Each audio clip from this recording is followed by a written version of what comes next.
Hey guys, today I want to talk about Nibbana or Nirvana um, and why I think that the Buddha refers to it as the island. Um, so I wanted to use the allegory of Genesis once again, as I did in the last video, but extend it a little bit further to Genesis chapter 6.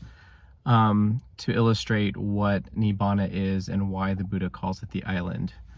So as I said in the last video, one way you can think of um, the mind of an arahat is like Adam and Eve in the Garden of Eden before they ate of the fruit of the tree of the knowledge of good and evil, right? So Ajahn Buddhadasa's interpretation of Genesis 1 is that um, it represents a mind that is completely free of, it's completely void of any kind of duality. It's our perception and conception that divides the world into self and other, good and bad, internal and external. It's our perception and conception that draws lines, creates borders, me and not me, California and Arizona. I mean, everything you can think of. These are convenient fictions that the mind fabricates in order to function in a social reality. So if you think about Genesis 1, Adam and Eve are running around free in paradise, right? And after they eat the fruit of the tree of the knowledge of good and evil, which fruit meaning results, the knowledge of good and evil meaning judgment, they suddenly become aware that they're naked. They go around naming things. So essentially the consequence of judgment is the creation of the self and the creation of the world and the creation of all of the objects in the world. And we can parallel this with the way that human perception works, right? It's actually the process of perception that makes objects, people, places, things, lines, divisions in reality. It's what creates vijnana, that divided knowledge that's referred to in dependent origination and in the five aggregates. So in Genesis, after Adam and Eve consume the fruit of the knowledge of the tree, the fruit of the tree of the knowledge of good and evil, there's 11 generations that then pass where everything pretty much bad about humanity unfolds. Cain kills Abel, so jealousy and murder arises, and it's just a very rapid degradation of humanity. And it's said that 11 generations pass, and God looks at the earth and is very upset with the way human beings are living, that we're just violent and jealous and pretty horrible to each other and very destructive. And he finds the one righteous person on earth, which is Noah, and tells Noah that he's going to flood the earth. And you know, you guys probably know the story that he can take his wife and his sons' wives and their children, and then one of each animal, and build an ark. And then he's going to flood the world for 40 days and 40 nights. So that's what God does. He floods the world. And in that story, this is where it'll depart a little bit from my analogy of the island for Nibbana here. But in that story, after 40 days, Noah's Ark lands on a mountain called Mount Aratat, which sounds a lot like Arahat conveniently for this metaphor. So the analogy that I'm going to use from that story is that the Buddha, and by the way, it's dated to the 5th century BCE, just as the Buddha's life is, so maybe there's some parallel there. But for the purpose of this video, the Buddha often refers to sensuality and identity. He refers to the world as the flood. And he refers to the Dhamma as a raft, and he refers to Nibbana as an island. So if we could just imagine that the story in Genesis 1 through 6 is literal, that the world is flooded, and there remains an island that stands above and outside that flood. So what is that island? That island is what the Buddha refers to as Nibbana, but what I'm suggesting here is that that's actually the Garden of Eden that's still standing outside of the flood. So you can think of the Arahat as somebody who, first the Sotapanna, the stream enterer, is somebody who has found the raft, the Dhamma, the Noble Eightfold Path. And while they're in the raft, they're above the flood, but they're not safe yet. They haven't reached safety yet, right? So the Sotapanna is above the flood because they are in the raft, and they are not only in the raft, but they found a current that's leading towards the island. And then eventually the Arahat is somebody who has reached the island and left the raft behind. So now the Arahat is somebody who is outside of the flood and living once again in paradise. So I think this is a wonderful illustration for why the Buddha talks about Nibbana as an island, because what is Nibbana? It is a mind that is prelapsarian in biblical language. Prelapsarian means before the fall. So it's a mind that has returned to a non-dual state, a state that does not divide the world into self and other, good and bad, beautiful and ugly, a mind that has put down every sort of burden. If you've read the suttas, you know that there are 10 fetters that are said to hold the mind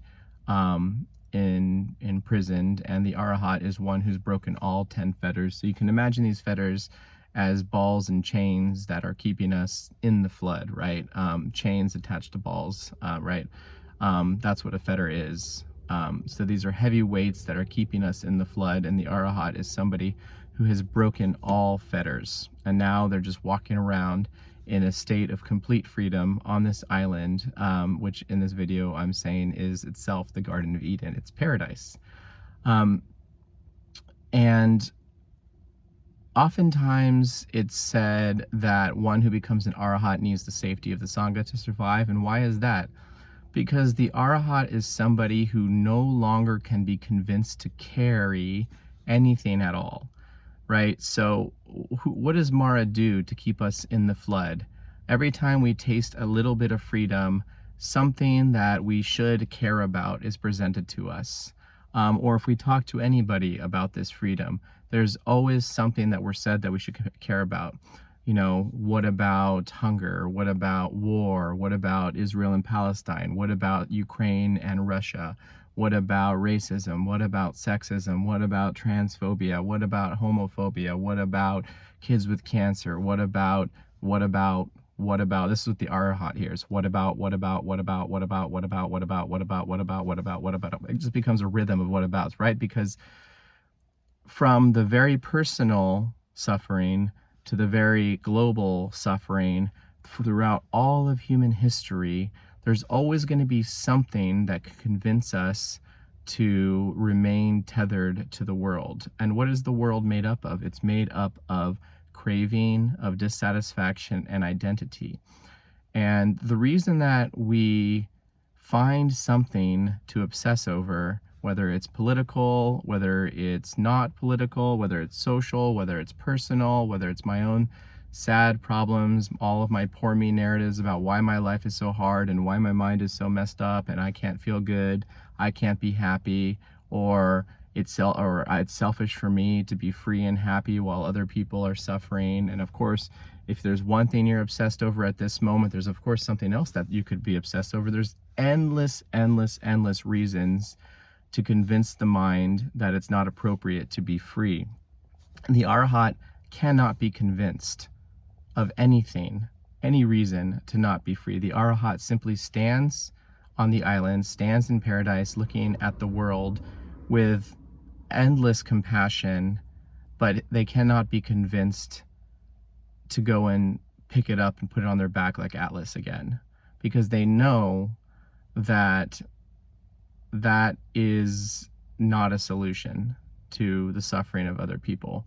The solution to the suffering of other people is the Dhamma itself. It's to see if it was possible, which I don't think it is at all, but if it was possible to convince every person in the world that everything of the truth, that everything is just okay exactly as it is, that we don't need to identify with a certain tribe, that we don't need to coalesce around certain problems, that we don't need to feel sorry for ourselves because of birth, aging, illness, and death, We don't need to feel sorry for ourselves when bad things happen to us because, oh, why did it happen to me instead of somebody else, right? That's conceit. That's self-view.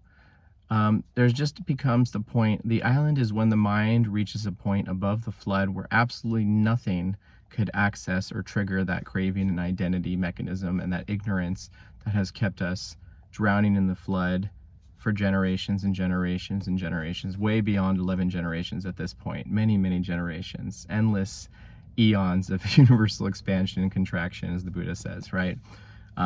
What he calls samsara, or his culture called samsara, so he was comfortable using that. So that's what the island is. You've come back to paradise, you found the raft, you've come back to paradise, and you're going to stay in paradise. You're going to stand on that island dry and free.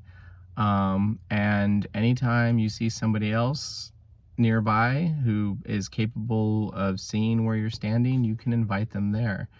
What an arahat has to offer the world is a mind that is free no matter what, uncompromisingly free, filled with joy and compassion, and cannot be convinced to go back and drown in the flood again. And that's what the arahat has to offer.